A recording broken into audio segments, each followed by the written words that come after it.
The David Pakman Show at davidpakman.com. Welcome to the show. I've been convinced against my better judgment. Today on the bonus show, I will be telling the story that Lewis has been trying to convince me to tell for a while, which is a scam I was involved in, not on the good end, if there even is a good end. When I was in middle school, I've consulted with attorneys. I've made sure that the statute of limitations has expired, and I am going to tell the story on today's bonus show. So if you're not, you just make sure you get the bonus show is the point. And Lewis, I know, is frothing over there. Great story. Excited about me telling it. Not Dave's best idea. To say the least. And we actually have, because we have this new studio, we moved the studio. It's not a new studio. We just moved things around. We actually have set up I don't even know what to call it. It's exclusive in the sense that I'm only talking about it on the show. Special membership offer at davidpakman.com/studio, both monthly and yearly memberships. And Lewis has picked up about 250,000 of these things, and he's just handing them out to basically everybody at all Massachusetts state colleges, which is about, it's actually more than that, more than 250,000 people. But Lewis investing a lot of money in that thing. Just doing what I can, you know.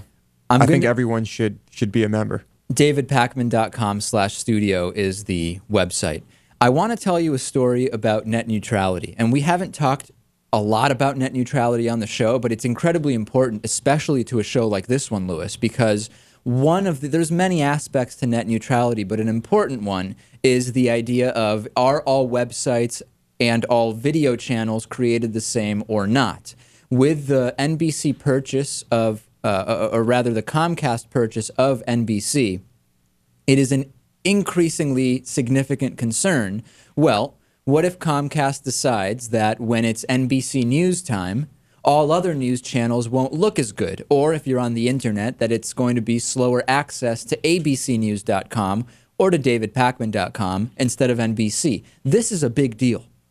And we recently had the FCC voted and passed some restrictions, which are, if we have to say, even though the loopholes abound all over the place, if we have to say, it is a decision that is favorable not to the large internet and cable providers like Comcast, Time Warner, Quest, so on and so forth. If anything, it is more favorable to those who believe that all bandwidth is created equal, for lack of a better term. So now we have a GOP organized hearing for the FCC chiefs, okay? So the idea is the FCC chiefs who said, this is a law that we need, this is a law that we want, are going to be testifying. So let's look at this, okay?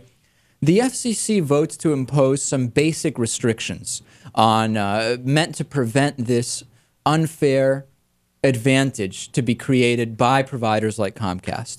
But even though, believe me, there are plenty of loopholes there. And then Congressman Fred Upton, a Republican from Michigan, chairman of the House Energy and Commerce Committee, calls the commissioners of the FCC in to answer questions.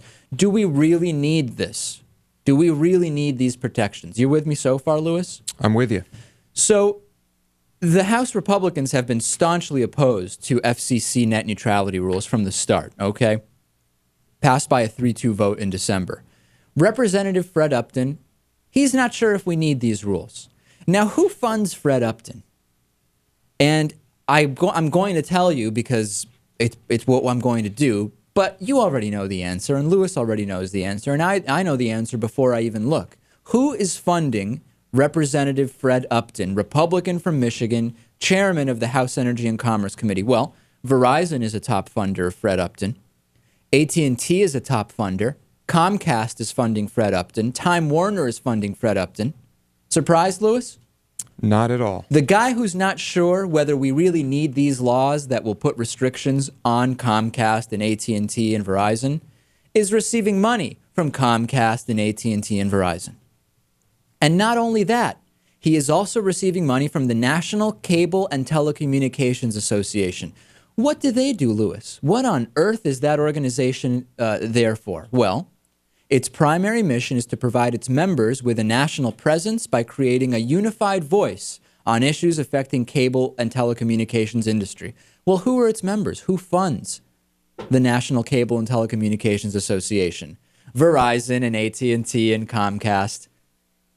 You see where we're going, ladies and gentlemen, with this? The system has been completely corrupted and bought. It is a foregone conclusion already. Fred Upton is concerned about the FCC ruling that might affect Comcast and AT&T. And Fred Upton is funded by Comcast and AT&T. And you know, it's a good thing that the National Cable and Telecommunications Association exists because, Lewis, Comcast by itself absolutely has no power. It's too small. Too small. It can't do anything by itself. All the cable providers and high-speed internet providers, they need to get together and have someone lobbying on their behalf as an entity, because they just can't do any. They have no power by themselves. So what do you predict will happen? Well, I think we know what Republicans are going to try to do. They are going to try to increase, or rather decrease restrictions on bandwidth prioritization and video quality prioritization for these big companies. It's written on the wall.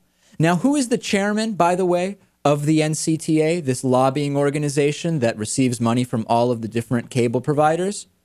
As of May 2010, the chairman of the board of directors was Pat Esser. What else does Pat Esser do? President of Cox Communications. So if you are going to say, well, maybe that organization isn't completely bought. No, you're wrong. They are completely bought. And also, the incoming chairs of the subcommittees on communications and technology, Greg Walden and Lee Terry, two Republicans, one from Oregon, one from Nebraska, they're also funded by the same companies, AT&T, the National Association of Broadcasters, Verizon, Qwest, AT&T, and of course our friends at the NCTA. So, you know what? I'm literally begging Fred Upton to say, you know what? I shouldn't be involved in this hearing because one side of the issue has paid me off. One side of the issue has donated a ton of money for me to get reelected. So I'm literally begging Fred Upton, Lewis. I'm begging the guy. Just say that you're biased. Say you've been paid off and you should recuse yourself from this hearing.